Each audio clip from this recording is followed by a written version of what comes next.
Hello friends, welcome once again to my channel Shiksha Sarathi. जैसा कि आप जानते हैं कि हम लोग डीईसी की पढ़ाई कर रहे थे, तो डीईसी 1 के हम लोगों ने यूनिट 10 के ब्लॉक 2 का कुछ पाठ कर दिया है। आज हम लोग उसके दूसरे पाठ को करेंगे। ब्लॉक 2 के हम लोग जो डीईसी 1 के ब्लॉक 2 के यूनिट 10 का पार्ट 3 करेंगे, जहाँ पे हम लोग शुरुआत करेंगे डेवलपमेंट ऑफ अटैचमेंट। ये इस यूनिट का टॉपिक था socio emotional development the early relationships. ठीक है, तो उसमें हम लोग आज शुरू करेंगे डेवलपमेंट ऑफ अटैचमेंट से शुरू करेंगे। पहले के सेक्शन में हम लोगों ने पढ़ा कि जो बिहेवियर और एबिलिटी होता है इन्फेंट्स का, शिशुओं का जो बिहेवियर और उनकी जो क्षमता होती है, ठीक है, और जो जो केयर गिवर होते हैं, जो उनकी देखभाल करने वाले होते हैं, वो उनको हेल्प करते हैं। शिशु और केयर गिवर के बीच में इंटरेक्ट करने में उनको मदद करते हैं। शिशु की क्षमताएं और केयर गिवर की जो देखभाल, दोनों एक दूसरे को इंटरेक्ट करने में मदद करता है। ठीक है, तो इस तरह किस तरह एक रिलेशनशिप डेवलप होता है एक शिशु और केयर गिवर के बीच में, इसके बारे में पढ़ेंगे। पहले पहले जो है, जो माता होती है वो अपने शिशु को पकड़ी रहती है और उसकी ओर देखती रहती है। एक तरह का कम्युनिकेशन दोनों के बीच में डेवलप होता है। ठीक है, एक तरह का विचारों का आदान प्रदान टाइप का होता है कि शिशु को उसकी माँ देखती रहती है जब। ठीक है, और जो है एक इनिशियल बॉन्ड बनता है दोनों के बीच में। बॉन्ड एक तरह का बनता है दोनों के बीच में। जन्म के कुछ ही घंटों के बाद जब माँ उसको लगातार देखती रहती है तो एक तरह का बॉन्ड बनता है, क्योंकि जो नए जन्मे बच्चे होते हैं कई बार वो बहुत अलर्ट होते हैं और वो जो है उसी समय आई कांटेक्ट कर सकते हैं। वो अपनी आंखें खुली रखते हैं और वो देख सकते हैं किसने उनको पकड़ा है, ऐसे। तो इस तरह उनको एक फीलिंग भी आता है, सेंस ऑफ वेलबींग आता है कि हाँ, मैं ठीक ठाक से हूँ, मुझे अच्छे से पकड़ा गया है, मैं ठीक ठाक हूँ। न्यू बॉर्न को ये फीलिंग आता है। ठीक है, ये बहुत रिकमेंड किया जाता है, ये बहुत बोला जाता है कि जो नया जन्मा शिशु होता है उसे उसकी माता को तुरंत जन्म के बाद देना चाहिए, ताकि माता के साथ उसका बॉन्ड डेवलप हो। ठीक है, इसी तरह जो है जब उसकी देखभाल का प्रोसेस शुरू होता है, जब उसे फीड करा रही है माता, उसे नहा रही है या सुला रही है, तो इस तरह उनके बीच का रिलेशनशिप जो है और स्ट्रेंथ होता जाता है, रिलेशनशिप और स्ट्रांग होता रहता है। ठीक है, तो ऐसा क्या केयर गिविंग एक्टिविटीज है जिससे कि अटैचमेंट डेवलप होता है। ठीक है, इस तरह किस तरह का इंट्रैक्शन होना चाहिए जब माता शिशु को फीड करा रही है, उस समय के बारे में हम लोग पढ़ेंगे।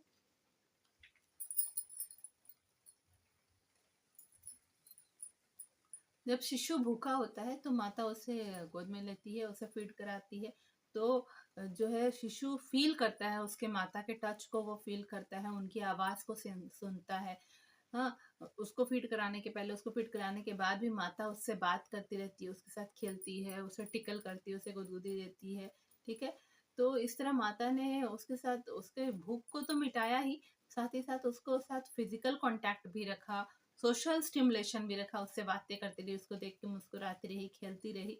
तो इस सब के कारण जो है एक म्यूचुअल अफेक्शन होता है दोनों के बीच में, एक तरह का अटैचमेंट डेवलप हो जाता है, अफेक्शन हो जाता है। हाँ, स्नेह दोनों के बीच में डेवलप हो जाता है। तो इसी तरह का इंटरेक्शन माता हर रोज करती है, हर रोज एक अफेक्शनल बॉन्ड बनता है। ठीक है, एक अटैचमेंट बनता है उसका माता के साथ। तो अटैचमेंट क्या है? अटैचमेंट एक तरह का इमोशनल बॉन्ड है ना, स्नेहमयी बॉन्ड है। दो लोगों के बीच में संवेदात्मक बॉन्ड है, दो लोगों के बीच में। और इस केस में क्या है, माता और शिशु के बीच का जो बॉन्ड है उसके बारे में बात किया जा रहा है। शिशु जो है उन लोगों के प्रति अटैच हो जाते हैं जो उनका केयर करते हैं। ज़्यादातर केसेस में ये माता ही होती है, क्योंकि वही सबसे ज़्यादा शिशु का देखभाल करती है और अल्टीमेटली शिशु उनसे बहुत अटैच हो जाता है। तो ये शिशु का पहला सोशल रिलेशनशिप होता है।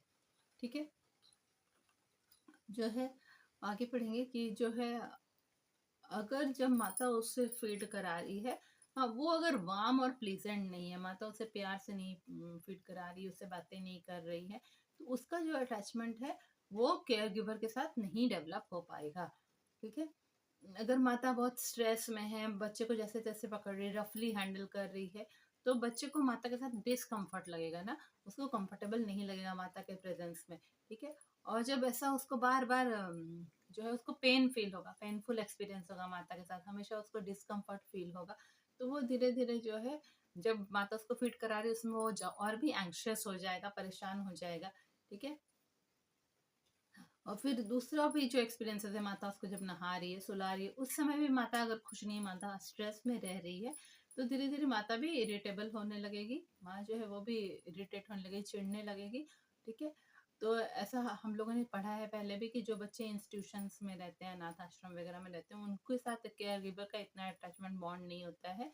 ठीक है, उनके फिजिकल नीड्स फुलफिल नहीं होते हैं, मतलब ऐसे तो ज़रूरतें फुलफिल हो जाती है, उनको खाना वाना सब मिलता है, पर उनका इमोशनल नीड फुलफिल नहीं हो पाता है।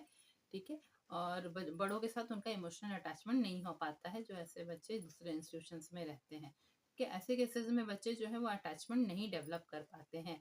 अटैचमेंट जो है वो टू वे प्रोसेस है, उधर से भी माता की तरफ से भी अटैचमेंट होना चाहिए, इधर से भी, है ना, जो तुम्हें देखभाल करी उसके तरफ से भी अटैचमेंट होना चाहिए, शिशु की तरफ से भी अटैचमेंट होना चाहिए, है ना। तो जो शिशु का बिहेवियर है या केयर गिवर का बिहेवियर है, दोनों ही इफेक्ट करता है, अटैचमेंट में असर डालता है।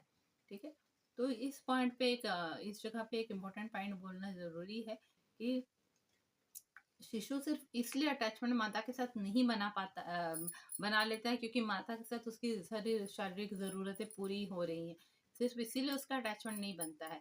ये इससे ज़्यादा ज़रूरी है कि माता के साथ वो क्लोज कांटेक्ट में रह रहा है, दोनों के बीच में सोशल स्टिमुलेशन हो रहा है, माता उससे हंस रही है, बातें कर रही है, उसे खिला रही हैं, ठीक है, उसे गोद में पकड़ रही है, तो दोनों के बीच में एक इमोशनल कांटेक्ट डेवलप होता है, इमोशनल बॉन्ड डेवलप होता है। जो पेरेंट्स जो है एक बहुत ही प्यार भरे माहौल में बच्चे का पालन पोषण करते हैं, हाँ, उनके बच्चे जो हैं वो इमोशनली सिक्योर फील करते हैं, उन्हें इमोशनल अटैचमेंट होता है सबके साथ, और वो इमोशनली इनसिक्योर नहीं फील होते हैं, वो डरते नहीं हैं इमोशनल तरीके से। हाँ, और वैसे पेरेंट्स बहुत ही प्यार से अपने बच्चों को गोद में उठाते हैं, अक्सर उन्हें देख के हंसते हैं, उन्हें प्यार से टच करते हैं, और अपने मुंह से जो बोली निकालते हैं उसे भी अलग अलग तरीके से एक्सप्रेस कर करके बच्चे को सुनाते हैं, ताकि बच्चा सुने, समझे, हंसे। ठीक है, और जहाँ पे केयर गिवर जो है बेबी को अवॉइड करते हैं, उसको फिजिकल कांटेक्ट नहीं लेते, उसको गोद में नहीं उठाते हैं, हाँ, उनको रिस्पॉन्ड भी नहीं करते, बेबी अगर स्माइल कर रहा है वो नहीं स्माइल करते हैं, ठीक है, अवॉइड करते हैं बेबी को, बस उसे खाना दे दिया और छोड़ दिया, तो वहाँ पे बेबी सिक्योर फील नहीं होता, उसका सिक्योर अटैचमेंट नहीं होता है। ठीक है, तो हम लोग को कैसे पता चलेगा कि एक अटैचमेंट एग्जिस्ट कर रहा है इन्फेंट और एडल्ट के बीच में, शिशु और बड़े के बीच में एक तरह का अटैचमेंट एग्जिस्ट कर रहा है, ये कैसे पता चलेगा? ठीक है, इन्फेंट्स अपना अटैचमेंट लोगों को दिखाते हैं भाई, उनका अटेंशन अपनी तरफ खींचने की कोशिश करते हैं। हाँ, और जब वो उनका अटेंशन अपनी तरफ इन्फेंट्स खींचने की कोशिश करते हैं, तो अम, जब बड़े लोग देखते, अरे अरे तुम्हें मेरी ज़रूरत है, उसको देखभाल करते हैं, समझते हैं कि हाँ इसको मेरे अटेंशन की ज़रूरत है, तब जाके अफेक्शन डेवलप होता है। ठीक है, और इसी तरह शिशुओं को जब उनके माता जिनको वो प्यार करते हैं उनसे शिशु को दूर कर दिया जाए, तो शिशु बहुत ही दुखी हो जाते हैं, रोते हैं। ठीक है, तो जब वो चाहते हैं कि उन एडल्ट्स के पास रहे जिनसे उनको कंफर्ट मिल रहा है, और जब वो दूर हो जाएंगे तब उनको डिस्ट्रेस हो लगता है, वो रोने लगते हैं, तो इससे पता चलता है कि उसने एक इमोशनल बॉन्ड डेवलप कर लिया है। ठीक है, इन्फेंट्स जो शिशु उन लोगों की तरफ भी देखते हैं, एनकरेज चाहते हैं कि बच्चे बड़े उनको एनकरेज करें, उनको देख के हंसे, उनके साथ खेले, उनसे स्माइल करे, शिशु को इधर उधर घुमाए, ताकि शिशु अपने आसपास के सराउंडिंग को एक्सप्लोर करे, और अच्छे कॉन्फिडेंटली शिशु अपने आसपास के सराउंडिंग को देख सके, जब उनको जो केयर गिवर है वो उसके साथ है। ठीक है, तो ऐसे में केयर गिवर भी उनको दिखाते रहेगा, देखो ये है वो है, तो इस तरह वो शिशु को एनकरेज करेगा। ठीक है, तो जब नया कोई सिचुएशन आएगा या नई कोई वस्तु शिशु को दिखाई देगी, तो शिशु पहले अपने एडल्ट की तरफ देखता है, वो बड़े लोग की तरफ देखता है, हाँ, जिसके साथ उसने अटैचमेंट डेवलप किया है, कि वो बड़ा लोग वो नए वस्तु के साथ कैसे रिएक्शन दे रहा है। ठीक है, और फिर वो उसके हिसाब से वो नए सिचुएशन को समझने की कोशिश करता है शिशु। ठीक है, तो जो सिक्योर इन्फेंट होता है, जो कि इन्फेंट को सुरक्षित फील होता है, वो बहुत कम रोता है, वो हमेशा रेडी रहता है कि अपने आसपास की दुनिया को एक्सप्लोर करे, और डर के मारे हर वक्त अपनी माता को पकड़ा हुआ नहीं रहता है। ठीक है, तो ये अटैचमेंट हुआ माता के साथ। अब अटैचमेंट टू द फादर की बात करें हम लोग, तो शिशु जो है इमोशनल रिलेशनशिप की हम बात कर रहे हैं, माता के बारे में ज़्यादातर बात किए हैं। माता बहुत ही इंपॉर्टेंट पर्सन होती है शिशु के जीवन में, पर पिता के बारे में क्या, पिता का भी इक्वली इम्पोर्टेंट रोल होता है। ठीक है। वो जो है वो भी माता के जैसा ही एक बच्चे का केयर ले सकते हैं, जैसे कि एक माता लेती है। हाँ, वो भी उसी तरह उसको नर्चर कर सकते हैं, उसका पालन पोषण कर सकते हैं, उसके प्रति रिस्पॉन्सिव हो सकते हैं, उससे बातें कर करके खेल सकते हैं। हाँ, सेंसिटिव हो सकते हैं, शिशु रो रहा है तो वो देखेंगे क्यों रो रहा है, ठीक है। वो सब पिता भी कर सकते हैं। पिता अगर शिशु के साथ जन्म के तुरंत बाद उसके साथ इंटरेक्ट करे या उसके साथ खेले, हाँ, उसे देखे, उसे गोद में ले, तो शिशु जो है वो एक स्ट्रॉन्ग इमोशनल बॉन्ड अपने पिता के साथ भी डेवलप कर लेता है, ठीक है। अब है और भी रिलेशनशिप, फॉर्मिंग मोर रिलेशनशिप, ठीक है। स्ट्रॉन्ग बॉन्ड जब शिशु का एक या दो लोगों के साथ डेवलप हो गया है, उसके बाद शिशु जो है दूसरे लोगों के साथ भी रिलेशनशिप डेवलप करता है। तो जब तक वो 1 वर्ष पूरा कर देता है शिशु, ठीक है, तब तक वो इमोशनल बॉन्ड दूसरे लोगों के साथ भी, अपने फैमिली के दूसरे लोगों के साथ भी डेवलप कर देता है। जैसे कि उसके ग्रैंड पेरेंट्स है, दादा दादी नाना नानी कोई है, भाई बहन, अंकल आंट जो भी फैमिली में है, उन सबके साथ जो है एक इम्पोर्टेंट रोल हो जाता है। अगर वो लोग एक इम्पोर्टेंट रोल कर रहे हैं, वो लोग उसकी केयर ले रहे हैं, उसकी देखभाल कर रहे हैं, तो शिशु का उनके साथ भी इमोशनल बॉन्ड डेवलप हो जाता है, ठीक है। आसपास अगर बच्चे हैं और कुछ ज़्यादा ओल्डर लोग हैं, ठीक है, तो उनके साथ भी शिशु अच्छे से एडजस्ट कर जाता है। अगर कोई छोटा बच्चा जो शिशु से थोड़ा सा ही बड़ा है, उसके साथ एडजस्ट करने से ज़्यादा अच्छे से शिशु बड़े बच्चों के साथ भी एडजस्ट कर पाता है और बूढ़े लोगों के साथ भी एडजस्ट कर पाता है, अगर वो लोग उसका अच्छे से देखभाल कर रहे हैं, ठीक है। ओल्डर वंस जो होते हैं वो ज़्यादा टॉलरेट करेंगे, शिशु रोएगा तो उसे चुप कराएंगे, वही छोटे बच्चे जो उसके एज के हैं वो शायद नहीं सह पाएंगे, ठीक है। और जो है जो छोटे हैं बच्चे, जो शिशु से थोड़े से ही बड़े हैं, वो उसके साथ इतना नहीं कोऑपरेट कर पाएंगे जितने बड़े लोग कर पाएंगे, क्योंकि बड़े लोग पेशेंस रखते हैं, ठीक है। बड़े बच्चे शिशु के साथ बहुत खेलते हैं और छोटे छोटे छोटा देखभाल भी उसका करने में बड़े बच्चों को मजा आता है, हाँ, ठीक है। जब शिशु को ऐसा पालन पोषण अलग अलग केयर गिवर से मिले, बहुत लोगों से मिल रहा है, बहुत देखभाल करने वालों से मिल रहा है, अपने पेरेंट्स को छोड़ के दूसरे लोगों से भी, तो वो दूसरे लोग को भी वो पर विश्वास करना शुरू कर देता है जीवन के शुरुआती दौर में ही, ठीक है। उसका एक जो उसका स्फीयर है, एक उसका जो एक उसका जो बोलेंगे कि एक ब्रॉड स्फीयर है, मतलब कि वो कितने लोगों को वो पहचान रहा है, कितने लोगों पे वो ट्रस्ट कर रहा है, वो बहुत बड़ा दायरा उसका हो जाता है। और इस तरह उसका सोशल डेवलपमेंट में ये बहुत ही बेनिफिट देता है, ठीक है। तो इस तरह शिशु जो है वह सीखता है। अब है आगे कि लर्निंग टू ट्रस्ट, ठीक है। आगे का है लर्निंग टू ट्रस्ट। ये इंपॉर्टेंट है, अटैचमेंट के बारे में हम लोगों ने बात किया, क्योंकि उसका जो है सिक्योर अटैचमेंट होना चाहिए प्राइमरी केयर गिवर के साथ, ठीक है।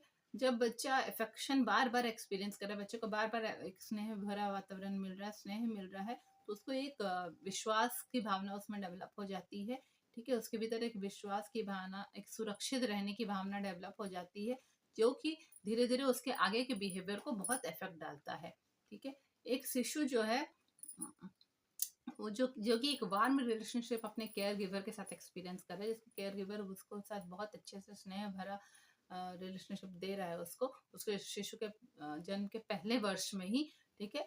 तो वो दूसरे एडल्ट जो उसके साथ कांटेक्ट में आएंगे शिशु के, उनके साथ भी वो वैसे ही सेफ फील करेगा, फ्रेंडली फील करेगा, ठीक है। उनको भी वो सोचेगा कि हाँ ये लोग भी सेफ है मेरे लिए, उनके ऊपर भी वो विश्वास कर पाएगा, ठीक है। तो ऐसा जो शिशु होता है वो बहुत ही खुश रहता है, वो लोगों के साथ इंटरेक्ट करने में उसको अच्छा लगता है, ठीक है। और उन सब के साथ वो इमोशनल बॉन्ड बना लेता है। रिसर्च ने दिखाया कि जो सिक्योरली अटैच इन्फेंट्स होते हैं, ठीक है, जो कि मतलब ऐसे शिशु जो कि सुरक्षित फील करते हैं छोटे में और बहुत इमोशनली वो अटैच रहते हैं अपने पेरेंट्स के साथ, ठीक है, वो लोग अपने प्री स्कूल ईयर्स में, प्ले स्कूल में जब वो जाते हैं, स्कूल के पहले के ईयर्स में जब वो जाते हैं, तो उसमें वो ज़्यादा सोशल रहते हैं, ज़्यादा दूसरों बच्चों के साथ इंटरेक्ट करते हैं, टीचर के साथ इंटरेक्ट करते हैं और अपने दोस्तों के बीच भी वो ज़्यादा पॉपुलर रहते हैं, ठीक है। इसके कॉन्ट्रास्ट में कोई ऐसा शिशु है जिसने अपने माता के साथ उतना सिक्योर अटैचमेंट नहीं बना पाया है, जो शिशु जन्म के शुरू के समय में ही, जन्म के 1 वर्ष के भीतर, क्योंकि माता बहुत स्ट्रेस थी, दूसरे कामों में बिजी थी, ठीक है, तो वो जो है वो लोगों पे उतना विश्वास नहीं कर पाता है, ठीक है। और जब वो प्री स्कूल जाएगा तो वो बाकी लोग के साथ इतना इंटरेक्ट नहीं कर पाएगा। क्यों? क्योंकि उसका जो पहला रिलेशनशिप था अपनी माता के साथ, वो ही उसको रिवार्डिंग नहीं मिला, उसको नहीं लगा कि उसको एनकरेज किया जा रहा है अच्छा बॉन्ड बनाने के लिए। ठीक है। तो उसको ऐसा लगता है कि दूसरे एडल्ट जिसके साथ वो कांटेक्ट में आएगा उनके कारण भी उसको डिस्कम्फर्ट होगा, अच्छा नहीं लगेगा। ठीक है। तो ये जो फीलिंग होता है मिसट्रस्ट का, एक तरह का फीलिंग अविश्वास का जो उसके भीतर डेवलप हो गया उसके प्राइमरी केयर गिवर के कारण। ठीक है। जो फीलिंग अविश्वास का डेवलप हो गया है वो दूसरे एडल्ट्स की तरफ भी फैलता जाता है। ठीक है। वो ज़्यादा सोशल फर्स्ट फ्यू इयर्स में हम लोग देखेंगे, जीवन की शुरुआती कुछ वर्षों में, फर्स्ट ईयर में वो फर्स्ट ही वर्ष में वो जो है सोशल इंटरेक्शन ज़्यादा नहीं करना चाहता है, वो डिफ़िकल्ट उसको लगता है लोगों के साथ रिलेट करना, और वो इमोशनल टाइज भी बनाना उसके लिए मुश्किल होता है। ठीक है। एक पर्सन को जो है ज़रूरत होती है कि पूरे जीवन वो क्लोज रिलेशनशिप किसी के साथ बनाए, पर जब उसका प्राइमरी केयर गिवर के साथ ही उसका रिलेशनशिप शुरुआत में ही ठीक नहीं हुआ, तो उसके कारण उसके अपने सोशल और पर्सनालिटी डेवलपमेंट को वो असर करता है, वो आगे भी दूसरे के साथ रिलेशनशिप इतना अटैचमेंट बना नहीं पाता है। ठीक है। तो एक तरह का ये लिंक है अर्ली एक्सपीरियंसेस और लेटर बिहेवियर के बीच में। शुरू का जैसा अनुभव होगा उसके हिसाब से बाद का बिहेवियर पे असर पड़ता है, ये एक तरह का लिंक है। ठीक है। और इसी तरह इंडिविजुअल डिफरेंसेस भी होता है कि बच्चों को जो अनुभव हो रहे हैं, शुरुआती अनुभव हो रहे हैं, वो उसके ऊपर किस तरह का असर डाल रहे हैं, वो बच्चे पे अलग अलग असर डालता है। ठीक है। कुछ बच्चों को ज़्यादा इफेक्ट करता है, वो ज़्यादा सोशल इंटरेक्शन और नहीं कर पाएंगे क्योंकि उनको शुरुआती वर्षों में प्यार नहीं मिला। पर कुछ ऐसे होते हैं जो रीसाइलेंट होते हैं, उनको शुरुआती वर्षों में प्यार नहीं मिला, उनका अनुभव खराब रहा, पर वो उसको ओवरकम कर जाते हैं, उनको किसी चीज़ की कमी रही उसको वो ओवरकम कर जाते हैं, और जब वो आगे आगे जीवन में जाते हैं तो दूसरों लोग के साथ ठीक बॉन्ड बना पाते हैं। ठीक है। ये देखा गया है कि कोई शिशु को अगर शुरुआती लाइफ में ही अबंडन कर दिया जाए, उसको छोड़ दिया जाए, ठीक है, और जब बाद में उसको प्यार मिले, स्नेह मिले, उसको कॉम्पनसेशन मिले कि हाँ उसे बाद में बहुत प्यार मिला, तो वो धीरे धीरे ठीक हो जाता है। ठीक है। तो इस तरह अगर ऐसा हो तो उसको परमानेंट डैमेज उसके पर्सनालिटी को नहीं मिलेगा, पर अगर पूरी तरह से उसे कभी भी स्नेह नहीं मिला तो उसके पर्सनालिटी को परमानेंट डैमेज हो सकता है। सेकेंडली जो है जो एक तरह का विश्वास डेवलप करना होता है, कि किस तरह का विश्वास शिशु में डेवलप हो रहा है अपने केयर गिवर के कारण के ऊपर, उसके हिसाब से चाइल्ड का एक्सप्लोरेटरी बिहेवियर और क्वालिटी ऑफ प्ले पे भी असर पड़ता है, कि चाइल्ड जो अपने आसपास के वातावरण को एक्सप्लोर कर रहा है, जानने समझने की कोशिश कर रहा है, जिस तरह के खेल खेल रहा है या खेलना चाह रहा है, उस पर भी असर करता है कि उसके ऊपर कितना उसका प्राइमरी केयर गिवर के साथ कैसा विश्वास डेवलप हुआ है। हम लोग सब जानते हैं कि हम लोगों ने देखा है कि शिशु रेंगता रेंगता कोई नई वस्तु के पास जाता है, उसे पकड़ने की कोशिश करता है, उसे देखता है, ठीक तरह से देखता है, हाँ, फिर वो उसे वापस लेके अपनी माता को दिखाने लगता है। ठीक है। पर ये सब करने के लिए, ये एक्सप्लोरेशन करने के लिए, ये खोज करने के लिए उसे बहुत साहस की जरूरत होती है। ठीक है। उसे अपनी माता से कुछ दूर जाना पड़ेगा। ठीक है। वो डरता भी है कि मैं असुरक्षित माहौल में जा रहा हूँ, फिर भी उसे माता से दूर जाना पड़ेगा, और नया ऑब्जेक्ट हो सकता है कि उसे नुकसान भी पहुंचाए। माता इस बात को पहचानती है कि उसे वो नुकसान पहुंचा सकता है। हम्म। पर जो है वो फिर भी उसकी तरफ आगे बढ़ता है वो बच्चा, क्योंकि वो ट्रस्ट करता है अपने माता पे कि हाँ माता आसपास है तो सब सेफ ही रहेगा। हाँ। और माता के आसपास रहने से वो पूरी दुनिया को एक्सप्लोर कर सकता है। तो जो बच्चे सिक्योर फील करते हैं वह खेलते हैं, अपनी माता से थोड़ा दूर होके भी आराम से खेल पाएंगे, बीच बीच में अपनी माता को एक दो बार देखेंगे कि श्योर करते हैं माता है ना पास में, माता है पास में, वो मुझे देखभाल कर रही है। ठीक है। फिर धीरे धीरे वो हिम्मत करके दूसरे रूम में भी अकेले जा पाएंगे, माता फिजिकल प्रेजेंस से थोड़े दूर भी जा पाएंगे, क्योंकि उनको धीरे धीरे भरोसा होने लगेगा, हिम्मत अपने में आने लगेगा, कॉन्फिडेंट होने लगेंगे। इसके कॉन्ट्रास्ट में जो शिशु ने एक डेवलप ट्रस्ट नहीं डेवलप किया है, ठीक है, उसे इनसिक्योर फील होता है, उसे असुरक्षित फील होता है, उसको नया सिचुएशन दिया जाए, नई घटनाएं दी जाए तो वो बहुत ही असुरक्षित महसूस करता है। ठीक है। जब माता कॉन्स्टेंटली उसका केयर नहीं कर रही है तो ये बच्चा श्योर नहीं होता है कि माता उसकी मदद करने के लिए आएगी कि नहीं आएगी, इसीलिए बच्चा डर के मारे ही दूसरी नई चीजों को देखने जाता ही नहीं है, अपने वातावरण को एक्सप्लोर करता ही नहीं है, वह माता से ही हर समय चिपका रहता है। ठीक है। तो ये देखा गया है कि जो शिशुओं का अटैचमेंट अच्छे से हो पाता है, सिक्योर अटैचमेंट हो पाता है, उनमें हायर सेल्फ एस्टीम होता है, उनमें बहुत कॉन्फिडेंस होता है और वो लेस एग्रेसिव बिहेवियर करते हैं प्री स्कूल ईयर्स में। अपने स्कूल के पहले के एज में, प्ले स्कूल के समय वो बहुत एग्रेसिव नहीं होते, जल्दी गुस्सा नहीं होते, जल्दी चिड़चिड़े नहीं होते, बहुत शांत और अच्छे काल्म रहते हैं। ठीक है। और ज़्यादा अच्छा बिहेवियर भी उनका रहता है बड़ों के साथ और दूसरे बच्चों के साथ, वो दूसरे बच्चों की भावनाओं को भी वो समझ पाता है। तो इस तरह सिक्योर या इनसिक्योर अटैचमेंट जो है वो बहुत ही बड़ा इम्पैक्ट डालता है बच्चे के डेवलपमेंट में, बच्चे के पर्सनालिटी में। ठीक है। एक बार जब बच्चा अपने आसपास घूमना शुरू कर देगा, हाँ, तो वो कई बार ऐसी जगह पे भी जाता है जो कि डेंजरस होता है, ऐसी चीज़ें भी उठाता है जो कि उसके लिए हार्मफुल भी हो सकता है। उस समय उसको समझाना पड़ता है कि ये चीज़ें नहीं उठानी है, ये चीज़ें रुकनी है। हुँ। कई बार हो सकता है कि बच्चा बहुत गुस्सा में आ जाएगा जब आप उसको कोई चीज़ नहीं करने देंगे। तो ये है कि बच्चे को उस समय डिसिप्लिन करना होता है। आप झूठा मॉक एंगर दिखाएँगे, झूठा गुस्सा दिखा के बच्चे को डिसिप्लिन करेंगे या वर्बल एक्सप्लेनेशन, आप मुँह से बोल-बोल के उसे समझाएँगे कि ये चीज़ ठीक नहीं, इसे नहीं पकड़ो। हाँ, इस वक़्त बच्चे को मारना और पीटना बहुत ही हार्मफुल हो सकता है। ठीक है? अगर बच्चा बार-बार दरवाजे से बाहर जा रहा है, आप उसे नो, नो कहते रहेंगे। हाँ, दरवाज़ा बंद करेंगे, उसको इधर-उधर डिस्ट्रैक्ट करेंगे और लास्टली देखेंगे बच्चा नहीं मान रहा है तो आप उसे गुस्सा होके दिखाएँगे। ठीक है? तो इस तरह बेबी समझ जाता है कि हाँ, ये ठीक नहीं है मेरे लिए। तो ये इमोशनल अटैचमेंट बहुत ही इम्पोर्टेंट चीज़ है। आज के लिए DC1 के लिए इतना ही। जल्दी हम लोग उसके नेक्स्ट पार्ट में मिलेंगे, पार्ट 3 में। ठीक है? वहाँ पे हम लोग पार्ट 3 में इमोशनल एक्सप्रेशन से शुरू करेंगे। मिलते हैं नए वीडियो में।